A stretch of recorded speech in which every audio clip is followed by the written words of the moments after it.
කාලයත් සමග කලාවක් බවට පත් වූ ගස් ගැනයි මේ කතාව. යෙව් බොන්සායි මෙවන විට විශාල අවධානයක් දිනාගෙන තිබෙනවා.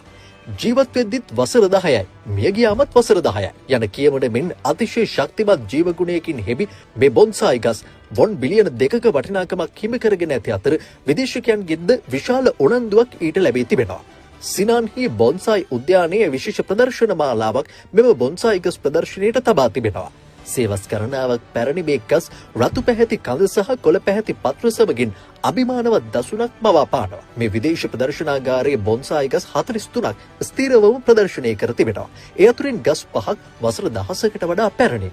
පැරණිතම ගස වසර 2000ක් පැරණියයි ගණන් බලා තිබෙනවා. කාලය සහ සොබාදහම විසින් නිර්මාණය කරන ලද මේ කලාකෘතිවල වර්තමාන වෙළඳපොළ වටිනාකම එක් ගසක් සඳහා වොන් බිලියන 2කට අධික ලෙස තක්සේරු කර තිබෙනවා. යෙව් ගස කාලය ජයගනිමින් ජීවත් වෙද්දිත් වසර 10යි, මිය ගියාමත් වසර 10යි යන කියවනට උරුමකම් කියන ශක්තිමත් ජීව ගුණයක සංකේතයක් ලෙස සැලකෙනවා.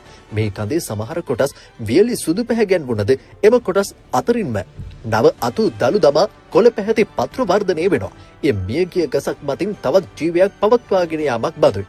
මෑතකදී මේ ස්ථානයේ තවත් කතාබහට ලක් වුණේ ආසියා ශාන්තිකර බොන්සායි සංගමයේ සමුළුවට සහභාගී වූ චීන ජාතික බොන්සායි ලෝලියෙක් විසින් මෙහි ඇති යෙව් බොන්සායි ගස් දෙකක් මිලදී ගැනීම සඳහා වොන් බිලියන 10ක මුදලක් පිරිනැමීමත් සමගයි. 2004 දූපත් බොන්සායි උද්‍යානය මේ වන විට ඉහළම ගණයේ බොන්සායි 500ක් පමණ ප්‍රදර්ශනය කරමින් කොරියාවේ විශාලතම බොන්සායි එකතුව බවට පත්ව තිබෙනවා. විශේෂයෙන්ම වසර 1000ක් පැරණි යෙව් ගස් ඇතුළු මෙතරම් දුර්ලභ බොන්සායි ප්‍රමාණයක් ඇති ස්ථානයක් ලෝකෙම ඇත්තේ 14ක් බවට ඇගීමට ලක්ව තිබෙනවා. සිනාන් ප්‍රාන්තයේ මේ යෙව් බොන්ගස් කේන්ද්‍ර කර ගැනීමෙන් මේ උද්‍යානය ලෝක මට්ටමේ බොන්සායි උද්‍යානයක් බවට පත් කිරීමට සැලසුම් කර තිබෙනවා.